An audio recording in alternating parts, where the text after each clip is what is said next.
Hello, everyone, and welcome to Grow With Us.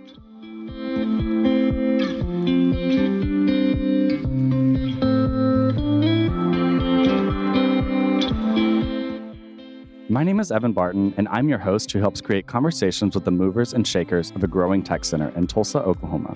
Grow With Us is a podcast that highlights the work of inTulsa and informs you about the exciting and innovative work being done around the city by its best and brightest. inTulsa's mission is to connect talented individuals and companies to stimulate economic growth in Tulsa and to create more prosperous communities across the region. Each episode, Grow With Us discusses the growth of opportunities, the growth of communities striving for change, with the tech and innovation that is changing the landscape of Tulsa. On a special episode that is commemorating our 1 year of Grow With Us, this week we're in conversation with Jake Cronin, the Director of Research and Analysis at inTulsa, and Patrick Hosford, the Partnerships and Research Analyst at inTulsa. Jake and Patrick, it's so great to have you on. Jake and Patrick, you guys are great colleagues and great friends. I'm really glad to have a conversation with you guys today about lots of really cool things, tech and data and all of those things. So I don't know, let's kind of just jump in with a little introduction of who you guys are again, and or at least for Patrick again. But Jake, go ahead and tell us your story in whatever way you feel comfortable. Sure. So first of all, thank you for having me on, Evan. This is lovely. Thank you. So native Okie, grew up in Stillwater, Oklahoma, born and raised, went to Oklahoma State University in Stillwater, graduated with a degree in economics in 2008. We actually graduated right at the peak of a recession, which is top of mind because we have a couple of interns in Tulsa who are also graduating in a time of, economic turmoil, so to speak. And so they were actually picking my brain a little bit about how I handled that. But long story short, I actually took a gap semester, worked some menial jobs to sort of make ends meet while I reflected on sort of what I want to do. In hindsight, that was the recession sort of hit at a nice time for me to pause on life and think about what I was doing, what I wanted to do. Up until that point, I loved data. I loved economics. I loved finance. I thought I wanted to be a financial advisor. Had a couple of internships that went down that road. Just wasn't a good fit for me for a lot of different reasons, mainly being I wasn't very good at it. But that gave me a time to reflect on what is it that I want to do? What contribution do I want to make to my community? So I enrolled at the University of Missouri, the public affairs, and to go to graduate school. It was there I sort of fell in love with this idea of using data and research to inform policy and decision makers. And I always loved thinking about policy problems. I loved having debates with friends about what's the best way to do these things. And I would always fall back to an empirical argument. So it felt like a natural fit that I would sort of go down this road of data and research and sort of applying it in a way that sort of made me feel good about the work I do. Enrolled, went to graduate school for what felt like many years, graduated, and stuck around Columbia, Missouri for a few years with a couple of different jobs. The first of which was a policy analyst position at the Institute of Public Policy. So we were a research shop that got a lot of federal grants, research grants to study different public policy issues. Had a chance to do a lot of cool work there. I really liked it. Studied a range of topics that gave me a breadth of knowledge across a lot of different policy arenas. So it's ranging from teen pregnancy prevention programs to early childhood education, all the way up through Department of Corrections and how to prevent recidivism. Wow. There's a lot of really cool research. Eventually left that position and worked as an economist at the Census Bureau, stayed local in Columbia. So I sort of served as this conduit between the federal government and the data that they provide to researchers and researchers across the state of Missouri. So really high-level academic research using really cool, interesting data sets. I loved that job. I thought it was an interesting job. There was always a bit of a missing element to it, which was we would do this cool research, but it felt like at the end of the day, the impact was, there wasn't that end product of you do this cool research and then it just sort of is you publish in a journal or you help somebody else publish in a journal and then what? And there was never that end satisfaction piece of my work is being used for some sort of good. Mm-hmm. Hopefully down the road, somebody picks up some of the stuff I did in my past life and does something really cool with it. But I had an opportunity. I always wanted to get back to Oklahoma. I have family in the area, love the state of Oklahoma. And I also wanted to sort of take the stuff I think I do somewhat well and apply it in a way that I could feel tangible, real satisfaction from the work I do and see some of the research I do being applied in real time. Yeah. And so then I took this position at inTulsa last summer. Patrick, this is your second time on Grow With Us. You're our first repeat guest. I love it. I could get used to this. I love it. How about a quick update on Patrick? I've definitely become very acclimated to Oklahoma, laying down roots. I'm a new homeowner.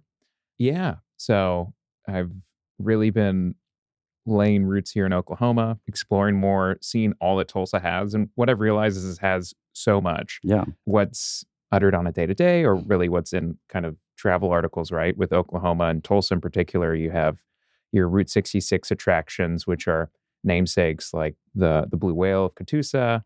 And then you have the largest repository of Art Deco architecture in the U.S.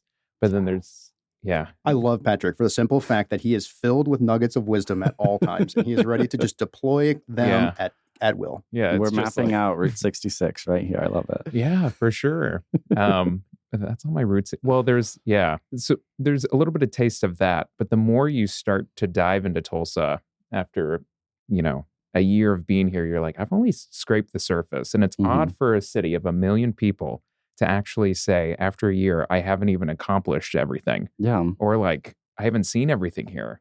And not to say that I'm like out every week and crossing off lists. Yeah, there's a bucket list. I definitely could be a bit more proactive when it comes to getting out and seeing things. But there's so much to do here. And the fact that there is for a city of our size is remarkable. And in each little facet of Tulsa in general, there's these distinguishable areas, which I feel like is hard to get in a city. Some cities kind of blend together. You go downtown and you've seen it all. But Tulsa is one of those places where the more you start to even maneuver out into the city, even into the suburbs, into the surrounding areas, you have such a diversity and idiosyncraticness of each neighborhood, whether that comes to like architectural design, food, and even different enclaves where people live and reside, and just the amount of diversity that exists within our city of 1 million people is incredible. So that's what I've seen. That's what Patrick's been up to. That's what I've been up to the last year. That's so fun. I mean, it's kind of interesting. You both have very similar timelines of getting to Tulsa. I mean, let's kind of talk about like what your relationship has been like over the year of kind of being back, and how's this past year been with Tulsa? So I grew up in Oklahoma, Stillwater, which is sort of straddled between Oklahoma City and Tulsa. So I remember growing up, we would always go to Oklahoma City for anything that was fun. It was the zoo. It was games at Bricktown. It was the malls and shopping and eating. Then I went away to grad school at the University of Missouri, and I was there for about a decade. And so really, I did not spend all that much time in Tulsa over the last decade. I would drive through Tulsa. I would stop. I would see a friend or two. Would not really explore Tulsa. So then I came back last summer for the first time to really dive into Tulsa, and I was blown away. Tulsa grew immensely while I was gone, with the Arts District, the Gathering Place, all the cool amenities and museums and coffee shops. Blew my mind. So over the last year, I have 2 little kids, so I probably look at Tulsa through a little bit of a different lens than you do. But the Gathering Place has been amazing. The Discovery Lab that recently opened up nearby has been amazing. Oh, have you got to go? I haven't been. I'm not a child, so I don't know if I'm like. I went with my sister just recently. Yep, and my 2 kids, obviously, not just my sister and I. So it would work in that case as well. But yeah, I've just been blown away. And so I would say my relationship with Tulsa, it's one of oddly, it feels like I'm like rediscovering it, even though I knew it my entire life. But I didn't know it through this lens with all these great people and communities. And so I have a relationship, I would say, of like growing optimism and excitement to see where Tulsa goes, because to see its growth just since my childhood has been amazing. Yeah, and you also get to look at it growing by the numbers and then growing by experience too, and culturally, all of those things. So I think that's a really cool kind of way to see it in full view in some ways. But Patrick, what about you? I've seen, especially going to other cities post-pandemic and seeing their change, I've seen this resiliency in Tulsa. It's a scale thing too, but we've managed to save a lot of what we had pre-pandemic, which I think is a takeaway, and a really Herculean, and something we've championed here is we haven't seen the type of turnover and kind of creative destruction in other cities when it comes to service industry, restaurants. We've seen, I think, a more vibrant Tulsa emerge. One of the biggest programs that I was just amazed by and how they funneled CARE Act money, the city itself, was through the Office of Film and Music. They actually, funneled it to restaurants for live performers so that they could pay live performers to play at the restaurants. So when you're thinking about where restaurants or other live venues might be slashing funds or really kind of bringing in their budget, live music is probably the first to go. When you're thinking about where are we gaining revenue, like where does a revenue come from if you're a business?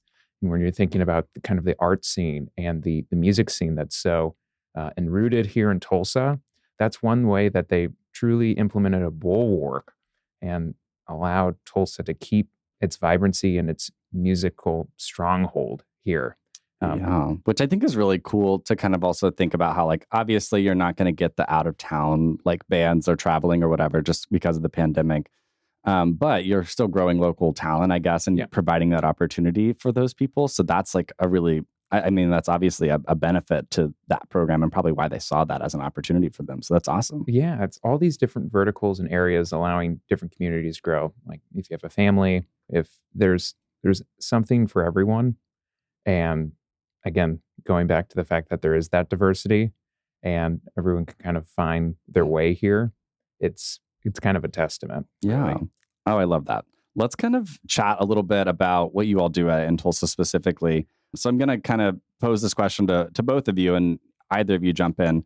When I say research and analysis at inTulsa, how do you all tend to describe that? So, we both wear multiple hats. Research has a broad sort of definition, right? So I look at our work in sort of three buckets. The first bucket is which we do our internal work at inTulsa of sort of talking to companies, talent matchmaking, the placements. I sort of have one bucket of work, which is just essentially to take the data that we do on a day-to-day basis, compile it in some digestible way, and hope that the rest of the team can use that in some sort of productive way to both look back at what we've done well and also predict where we might have success going forward. So I sort of have this internal lens by which I look at our internal work. The second part of my work is really more external research around the Tulsa labor market. So inTulsa sits in this larger ecosystem, and we try to play this role of having a very good eye on the labor market, particularly when it comes to the tech labor market, and trying to provide, thought leadership's a bold term, but thought leadership around things like where's the tech economy going? Where do we see supply and demand? And in particular, where do we find skill gaps in which some of our programmatic efforts would help to sort of close supply demand gaps, steer graduates into the right ecosystem in the right place. So Patrick and I, along with our colleague Aaron, produce a lot of research around that, pump it out to the media in various avenues, as well as sort of speak internally with some of our partners around how can we sort of use this research we're doing to sort of channel all of our efforts in the right direction in the ecosystem. And then the last part of our work is what we do is, this is largely geared around what Patrick does, and I don't want to step on Patrick's toes, I'll let him answer this, which is working within our ecosystem with our partners at Tulsa Innovations Labs or Tulsa Remote or the Tulsa Higher Ed Consortium to sort of be this research and data analysis tool that they can use to better their programs, understand their programs, to help. We recently worked with Tulsa Higher Ed Consortium on a data dashboard for Tulsa's critical jobs and sort of helping them map out where should we be focusing our efforts in Tulsa to best meet the growing future demand within the tech industry. So I'll let Patrick sort of take over because he has a heavy hand in the partnership work. Yeah. If we think about how we deliver and package our data, the research that we do, we want to make sure that what we give to partners is the most responsive and up-to-date data so that they can build programmatic interventions that make sense, especially in light of the talent we're trying to cultivate here in Tulsa. And that's where our research becomes instrumental and in a way where we can give it to partners and they can actually use it. It's one thing to have a report in your hands, and then it's another thing to actually use the report and make sure that it can act as that kind of North Star for any sort of efforts you're doing, whether it's hiring. I mean, even some of our data, when it is used internally and we're using maybe national data that garners some insights on the Tulsa labor market, that's used for maybe insights for a company. Or if we're talking to a company and they're like, what does a Tulsa labor market look like for this skill? We can give real-time analysis and really good sampling information on what it might look like. Same with our partner organizations. So when we think about the Tulsa ecosystem and workforce ecosystem, we're talking about a real collaborative effort across industries and partners where we're working with a lot of workforce development, economic development organizations to make sure that we're producing the best talent and cultivating top-tier talent right here in the region, giving them the data to feed their efforts and make sure that they know where to go forth. And making sure that we're all aligned too. Yeah. That we're all on the same page, that if there's maybe duplicative conversations going on or duplicative efforts. Maybe there's two programs happening, contemporaneously of one another. We want to make sure that, they're working together or that people are talking together and that the work that we do is largely augmented amongst our industry and ecosystem partners. And I mean, correct me if I'm wrong, but this seems novel. This seems like something that, I don't know, I hope we're not sounding like we're tooting our own horns or anything, but like, I don't know if other cities are doing this type of collaborative programmatic data work in a specific, I don't know, like effort to build an ecosystem for a specific labor type. I don't know. What are y'all's thoughts on, or do you guys see any comparatives or like? I can say that from a talent attraction and development side, it's completely unique what we're doing. Largely, talent alignment and just general talent synergies, making sure those connections happen, have largely been left to the powers that be or at play. Whether that's, your career services offices that definitely have a limited capacity, or just online job boards where people gravitate towards and they find their own opportunities. We're kind of acting as that middle server, not only cultivating opportunities on the back end, but on the front end, connecting people with those opportunities. So that's never happened. Yeah, it feels like it doesn't happen. It's happened, but I haven't seen it at this scale, which is really interesting. The fact that we can shore up programmatic investments and making sure that those programs that exist citywide also have the talent going into it and the talent in the companies demanding that. Yeah. It's just this huge connection and connector between all these different facets that they've existed, but they've largely existed just kind of in the ether out there if we're thinking about just city development or economic development in general. You need the glue, and I think we're the glue. Okay, glue. In terms of like dedicated research teams, I think we are pretty rare. There are certainly research teams out there across not only Tulsa, but across the country. Research is typically clustered in something like an academic setting or a think tank or consulting firms like McKinsey and Brookings. So to have sort of an in-house research team dedicated to this mission exclusively, I think is pretty rare. And we feel that we're rare sometimes with some of our partners that reach out. And we love that. We want to be this tool that the entire community can use to sort of guide these evidence-based policies forward. So we love that we're sort of, I hope, a rare asset in Tulsa, and we want to be as useful as possible in the entire ecosystem. I'll echo off that. Sometimes I feel like someone may come to us with an anecdote, right? Or a program may be designed with an anecdote or maybe a macro level trend of, we know we need this across the nation, but we might be producing talent to leave our region if that's not even in demand. And I think that's where, to Jake's point, like an in-house research team that solely focuses on a really concerted metropolitan region, it's unique in that way, where we're capitalizing off maybe macro level trends that exist, but micro level trends that we're pinpointing. So that's when it becomes really, really concerted. That's awesome. I mean, and let's kind of talk about too, like that's obviously what inTulsa's focused on too, but you guys have unique insights into kind of like why tech is even something that a city should pursue in its economic development too. So let's kind of hear like what you all see as like the main reason why tech is a great way to grow a city's economy. Sure. I mean, we've thought about this a lot. GKFF has thought about this prior to us even being here. So this is nothing that necessarily novel that we're going to say, but Patrick and I have sort of iterated on this over the last year and sort of built out our own sort of argument for why tech. So the first and most obvious thing is tech professions pay a lot of money. They are high-paying professions. Software developer in Tulsa makes something like $90,000. It's $40,000 over the median wage and salary. So this is a high-earning jobs. To a company that the jobs are in high demand, they have been in high demand for years and years. They will continue to be in high demand. I think particular skills, in particular within the tech ecosystem, are in very high demand. Things like SQL, data analysis, Python, software development are in extraordinarily high demand. We've seen spikes across the board for the last few years. We can talk a little bit more about sort of the current state of the economy when we get there. We are still seeing, even though we hear in the news about the tech layoffs and that type of thing, we're still seeing surges in demand in Tulsa for all of these key skills and key occupations. The other thing is Tulsa's been a traditional oil and gas town and a manufacturing and aerospace town. Those are great. Those will always be part of Tulsa's identity. We want them to be part of Tulsa's identity. They are volatile industries. Some of the occupations within those industries are at high risk of automation going forward. They are not the most resilient jobs going forward, or at least certain sectors of them are not. And so part of building up Tulsa's tech industry is sort of to provide another mechanism by which Tulsa can grow over the long term, provide another bit of resiliency for economic downturns. So when an oil and gas bust happens, or if manufacturing gets offshored or whatever the case might be, we have this to fall back on, which is largely future-proof jobs. I mean, these are very safe, very secure jobs with a future-proof skill set that we feel confident investing in over the long term. The last bit I'll add, and I'll let Patrick, I don't want to step all over Patrick's toes because I know he has some thoughts on it too. Yeah, Patrick's toes are probably bruised by now.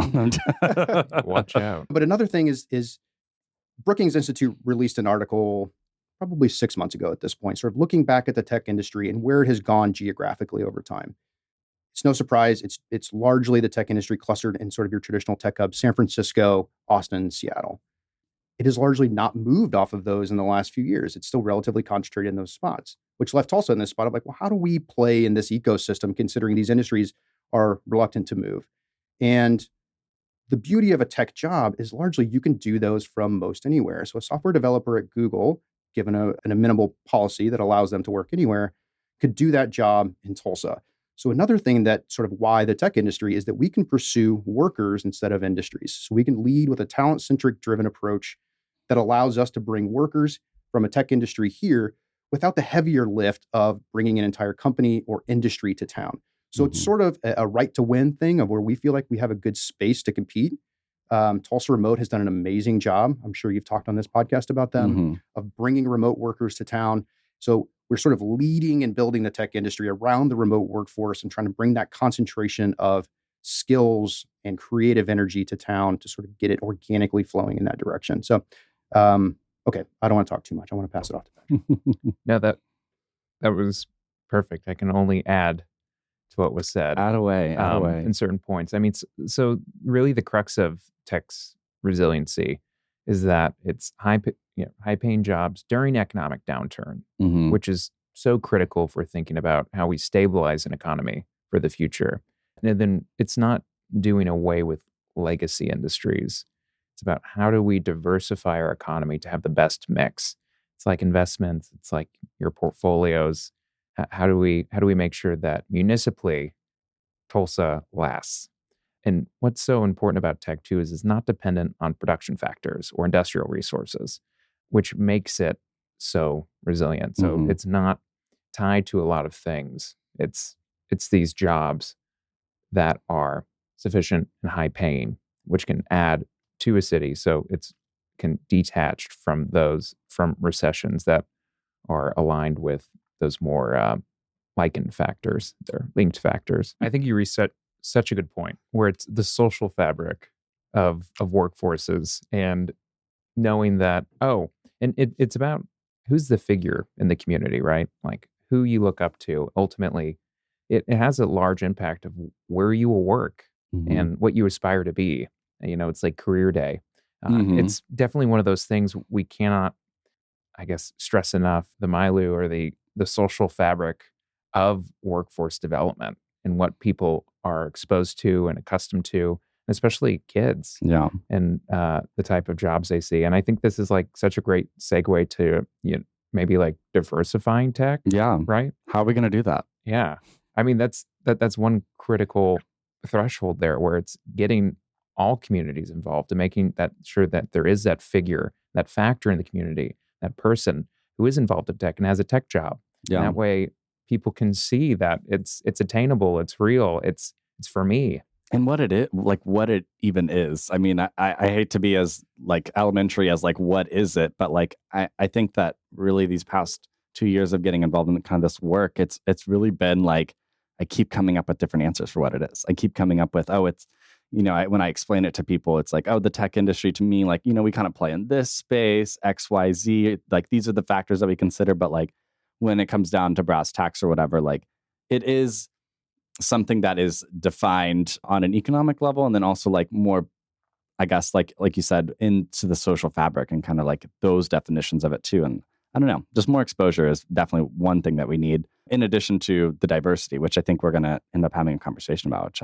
I'm excited about. Yeah, I think tech is gradually becoming more approachable throughout its occupation. I mean, we could even think like no code, low code, right? That's one way in which barriers are being broken down. We're making it more user-centric, maybe in some way, where tech jobs that might have been unapproachable, or you'd have to have this really hard skill set, right, intense skill set at that, is becoming, can be involved in technical curriculum, like at Tulsa Tech. Part of their, they were featured for Microsoft for having a Power App integration into one of their technical courses, which largely expedited processes, but were easy enough to grasp within a couple of weeks. So it's implementing tech that way and making sure that it's part of the workforce, but it can be used. It's applicable, right? It's accessible. For sure. Yeah. Just to provide a little bit of, empiricism to exactly what Patrick is saying is tech. Well, to set the stage even more, when Patrick and I first started, we were exactly like you, Evan. We did not know, what does it mean to be tech? What is the tech industry? What is a tech job? We went round and round about this forever. Now you're talking to two researchers, so we applied a sort of a BLS lens to this. So we actually have a firm definition that we feel somewhat comfortable with at this point. Oh, let's hear it. I probably have never heard this before, honestly. Yeah, I mean, so you have the tech industry, which is largely going to be considered something like a company, right? And then you have tech workers, which tech workers can work across all different types of industries. We have tech workers that work in our oil and gas industry. And then we have sort of your more, what you would consider your hardcore tech, which is a Google employee or Google industry. So we have sort of two different lenses by which we look at this, and we're trying to grow both. The tech industry side of the equation is the hardest piece to move because that actually requires a physical presence in the city of Tulsa. So that's going to be either moving a company to Tulsa or organically growing a company in Tulsa. The tech worker side is a software engineer, and we applied. The University of Utah actually put out a nice paper that sort of said, here's all of the different standard occupation codes, and here's what we consider the tech occupations within there. We've taken that, applied it to the Tulsa lens to investigate this a little bit more thoroughly. But you're right. I mean, tech is increasingly at least viewed as inaccessible, and there is some evidence that it is a little bit inaccessible to certain populations. It is largely white and male. I think it's...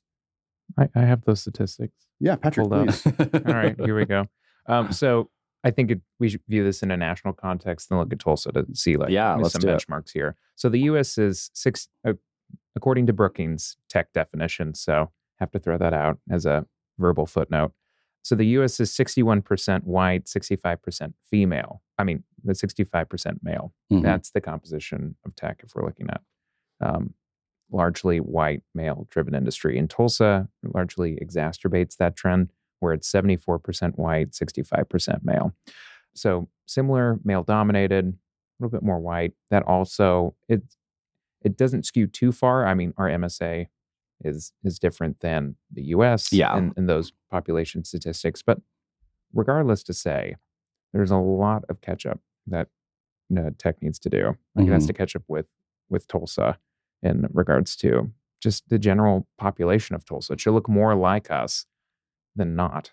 Yeah, 100%. That's actually something that Connor mentioned whenever he was on the podcast too, about like just how important it is to make sure that even when we're going out and trying to build these assets and trying to pitch Tulsa to people, that like it's important to people that are coming into town and wanting to make a change here, that they kind of see that there are concerted efforts into building the industry to be more representative of the people that actually live here. And obviously that's like a huge part of our mission as an entire organization, is to help make this tech ecosystem here in Tulsa more representative of the diversity that is in Tulsa. And so that means breaking down accessibility barriers. That means providing access and exposure.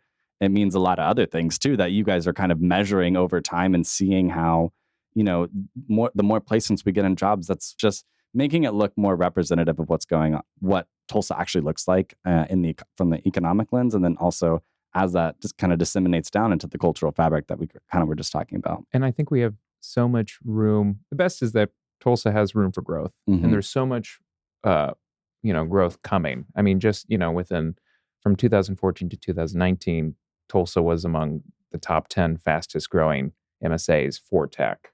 As impressive as that is, we're about 34% of the size we should be as far as our tech industry goes. So if we're thinking 100% is we are accurate of our size, we have as many tech industry workers as we need, we're about 34% right now. Interesting. Yeah, I'm sure there's lots of ways we're trying to do that. And when I say we, I don't necessarily mean in Tulsa. I mean the whole city, the city as a whole, and the other programs that are out there building and creating things too. So I love that we're kind of a part of it, but we're not the driver. We're not the entire machine. Right. There's other workforce partners out there that want the same thing as us, which is awesome. What I love about GKFF is the holistic approach they take to the entire ecosystem. So we sort of serve as the back end funnel of the entire sort of life cycle of accruing skills, getting a job. This notion of a cradle to a career. The Kaiser Foundation was originally founded on early childhood education. I studied early childhood education. It's a pet project of mine. I'm a firm believer in early childhood education. It sort of gets to your point though, of like you need to build that skills and that idea early in a child's life that like I can see myself in this role as I grow. And GKFF is doing a really good job of doing high quality early childhood education. And we serve at the back end of that funnel, but we can only work with the sort of I hate to use the notion of like kids as products, but we can only use the back end of the funnel is only as good as sort of the products. That the whole funnel. Yeah. And so I love that they're investing from birth all the way through the end of the funnel to the careers. So I think that's a huge piece of the accessibility puzzle because accessibility is really rooted in skills, right? If you have the skills and the education to get the jobs, then they are largely accessible. The problem is skills and education, as we know from numerous statistics, is largely inequitable. Yeah. Certain schools, certain segments of the population don't have opportunities to see their peers that have gone on to succeed in a certain occupation. So they don't have that visibility into that world. They may not have the certain programming that they need, a tech programming school or something like that, where they can be exposed to these sorts of sort of skills and careers and sort of get excited about that early. Tulsa's doing an awesome job. I know Patrick has talked to some of our community partners about some of the programming they're doing in K through 12 on STEM education. That makes me really excited. The early childhood component makes me really excited. And then we can get into the whole slew of workforce development programs that Tulsa's getting in place with, at the core of all of those, what makes me the most proud of sort of the work we do. So at the core of all of those is how do we make this accessible to everybody? Yeah. They are programs built, sort of, we call them bridge programs that are in development to make sure that no matter where you are, what career you have, what skills you're bringing to the table, that we're going to find a way where if you're unsatisfied or you just need some skilling to get into this new tech economy that's growing, we're going to find a way to get you into that. And that's sort of what makes me the most proud of the work we do is making the opportunities that we are trying to deliver for the city of Tulsa accessible to everybody. We sort of have the benefit of Tulsa of watching other communities grow, like Austin and San Francisco to some degree, Seattle and their tech industry grow. And sort of, not that they did it the wrong way, but sort of seeing and learning from their experiences, right? And it was a largely inaccessible tech environment. There were sort of consequences of growing in that way that sort of created these inequities across the town. Residential segregation occurred because of this. You have this really strong tech industry with these enormous salaries occupying the best residential areas for both work and residential, creating these segregation patterns and sort of exacerbating some of the inequalities that we're trying to prevent. So Tulsa's had the benefit of sort of being late to the party on this to learn from other cities and how to sort of do it in a more equitable and just way. Yeah, I mean, I hope that late to the party doesn't mean that we can't ever attend the party. So let me add to that. We are late to the party in certain regards. We're also first to sort of approach talent from a talent-centric perspective. Yeah. The traditional economic development paradigm was attracting companies through tax incentives or sort of your traditional economic development models. It's also sort of flipped that on its head and got around this chicken and the egg problem of do we develop the talent or do we try to attack the companies, and with Tulsa Remote. And so in some ways we are our tech industry is sort of still in its infancy in many ways. In other ways, we're like well ahead of the curve with Tulsa Remote and attracting remote workers and building this workforce, knowing it's really hard to attract companies, especially when you don't have the talent. So that's sort of the way we got around that sort of that predicament. So in some ways we're young and in our infancy, and in some ways we're super mature and sort of very advanced. Yeah, and kind of countering even my own point that I made about like the visibility piece. Like It's in a way, it's like we're importing the visibility that we need to see, which I find interesting. And I don't know, some people might say slightly problematic, which I think has its own merits in that argument. But in a lot of ways, like coming to town, I guess coming back to town for me, it's been like really interesting to see people that I kind of interacted with on the coast, but in Tulsa, I would be like, why are you here? I never ever really say that to anybody, but like, it's interesting that you are. It's interesting the way that someone talked to you about Tulsa. Somebody got to you. One of our many Tulsa ambassadors out there. I mean, which I'm glad that we're building slowly and surely, but it's really interesting that like so many people, you're relying on those kind of interpersonal connections as opposed to those incentives and the career opportunities. That's what's built this like network of, I don't know, like visibility into so many different areas of the tech sector too. Yeah. I think often the term like human-centric gets thrown out without sometimes much meaning. And this is a human-centric approach. Yeah. This is centered through talent, whether that's K through 12, that side of the pipeline, or even importing talent, where there's talent coming in from all angles. And it's really compelling if you're an organization looking to resettle in that way, where you're seeing all this development and cultivation of really high-skilled quality talent that enjoys the Tulsa lifestyle, cost of living, and it's compelling.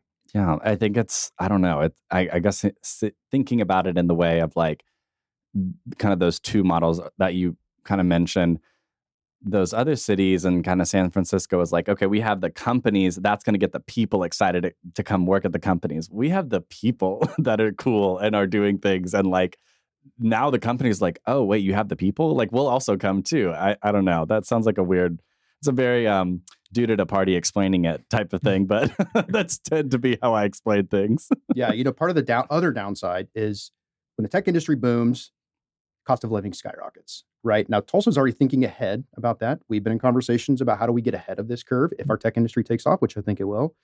So a lot of these San Francisco folks, you're actually seeing an out-migration largely, and that COVID sort of exacerbated that when there was no ties to your physical location. These software jobs, you could largely work from anywhere. Tulsa took it, I don't want to say took advantage, but, Capitalized, great way to put it. Capitalized on, what was happening and used it sort of to our advantage to say, you don't need to be tied to your physical location anymore. It was just a good thing that worked out for Tulsa.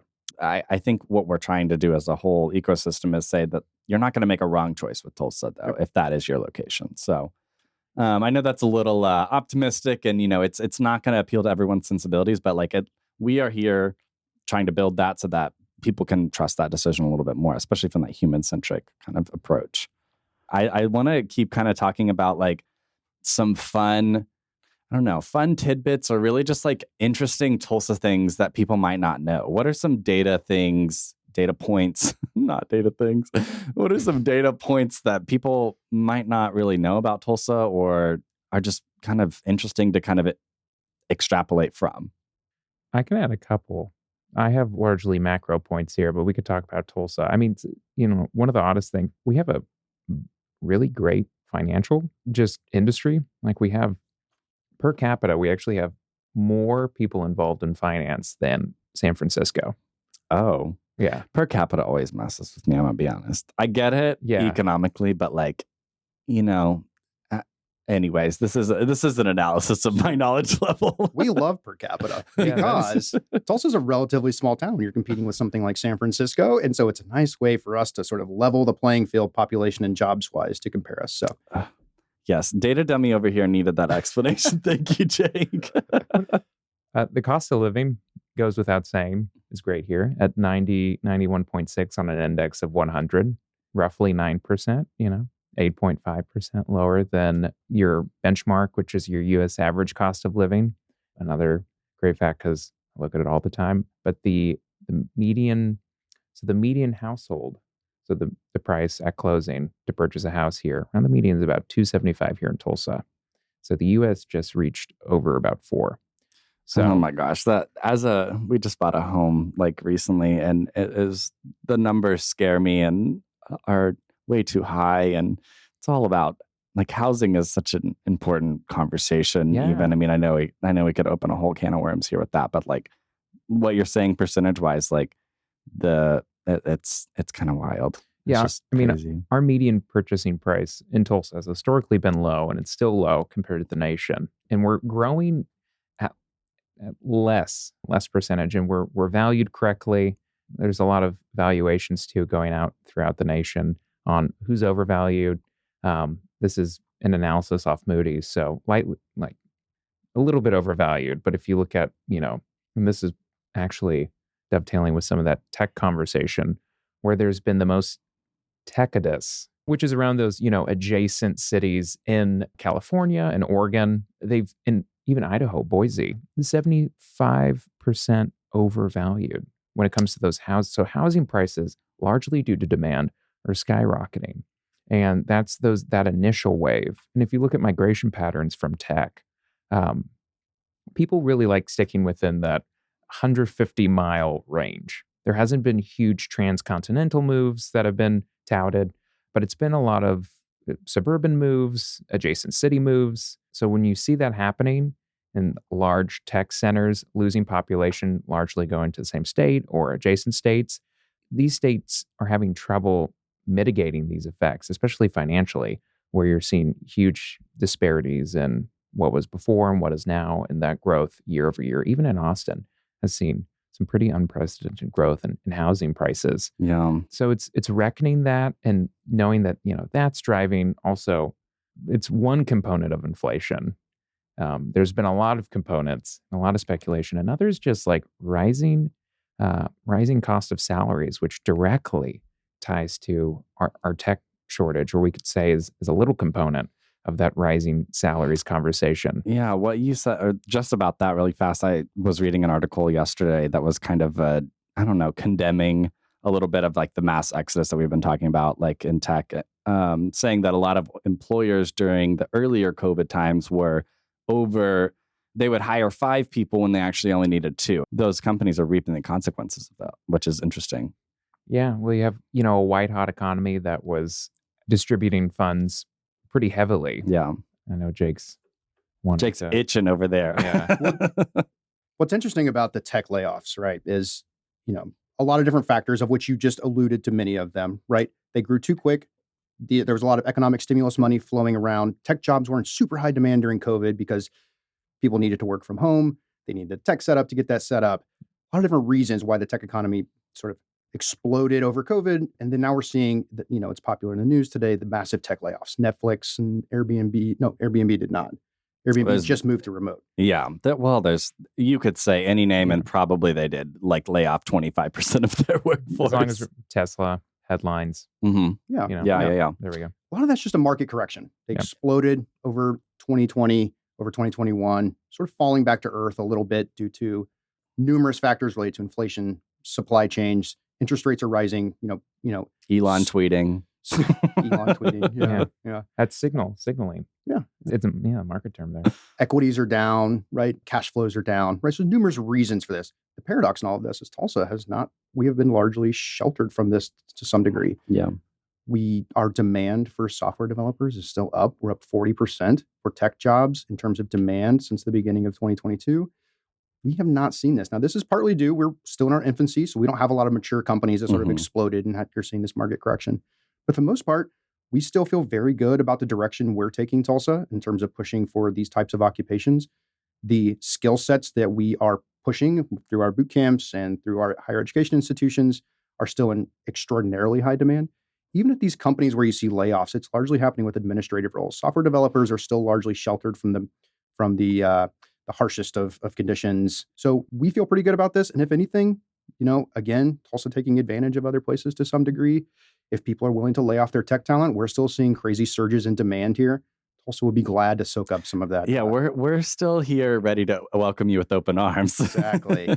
for all you layoffs out, I don't know if you call them layoffs, but the nexus between this unprecedented wave in tech adoption that happened from 2022, of 2020 to 2022. There's the years. It's made this crazy effect on tech occupations and, untangling industry from occupations, even with established companies, because of that adoption, because how quick it happened. because you're largely still trying to build up that sector, those divisions within these established companies. That demand is not waning. I love this conversation a lot just because it's starting to make me think about too, where can we direct people and what can we look at from a data perspective? And this can be Tulsa specific, this can be maybe more global, but like from your data perspective and kind of the insights that you all have as a research team, I'd love to kind of hear the data perspective on like where you all are seeing Tulsans funnel into in a high demand, and where are you seeing maybe them not, and where people could start to direct themselves to. So it's funny you say this. We just produced, like I said earlier, the Tulsa Critical Jobs dashboard that hopefully will be going on the Tulsa Higher Ed Consortium's website in the not too distant future, in which people can play with the data themselves to sort of configure these types of things. I will say the biggest skill gaps we still have are software developers is a huge one. The demand never seems to wane. It is always present. It is always one of the largest tech occupations that we see. And we've run some analysis. Now you can sort of pick and choose this, but almost no matter how you slice the data, there are about 7 job postings for every computer science graduate in Tulsa. So in other words, there are 7 job openings for a software developer to choose from for every college graduate of a computer science degree in Tulsa. So that's a huge gap, right? So if you're a computer science graduate, this is a great place to shop around for a job. Tons of demand. Supply is relatively small. Now, GKFF is in the works and Tulsa ecosystem largely trying to increase that supply, right? So we hope that's not a persistent problem. But nonetheless, that is sort of one place I would say we have a huge demand relative to supply. The other things is just a shameless plug a little bit. We have a hot jobs report that we publish on our website and our social media channels every month. That sort of is a pulse on the Tulsa labor market, particularly when it comes to jobs we're seeing in the tech market, where we're seeing a surge over the last month or so in particular skills that we're seeing, and we opine on those a little bit. So that would be the best place to check for recent stuff. And then we will be posting dashboards and reports to our website. So I encourage everybody to check that out as well.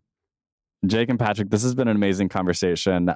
Is there anything that you guys want to bring to light or just bring up again, maybe about your work and how to interact with it? And I don't know, just the Hot Jobs Report seems like a great resource for people. How else can people interact with your work? You can visit all of the work at inTulsa.com, go to the business section. From there, you can get workforce analytics, and you'll be able to dive more into our research. You'll be able to see some of the material that we've published throughout the years. And then you can also see the Hot Jobs Report if you subscribe to the inTulsa newsletter as well, and you can get that monthly. Awesome. Thank you guys so much. I really appreciate you both for being on this episode of Grow With Us. For our listeners of Grow With Us, I'd like to plug a few resources that might be helpful for you. If you'd like to stay in touch with all of our featured jobs and opportunities at inTulsa, then please join our talent network. You can join at talent.intulsa.com. That's talent.intulsa.com. By joining our talent network, you'll get access to our newsletter where you can stay up to date with our latest career advice, featured opportunities with inTulsa partner companies, and our placement success stories. Be sure to subscribe on Apple Podcasts and Spotify to be notified when more episodes of Grow With Us are released. Let us know what you think about how we're doing by rating and reviewing. Huge thank you to our editors at Rant9 Production and Jesse Ulrich. This has been Grow With Us.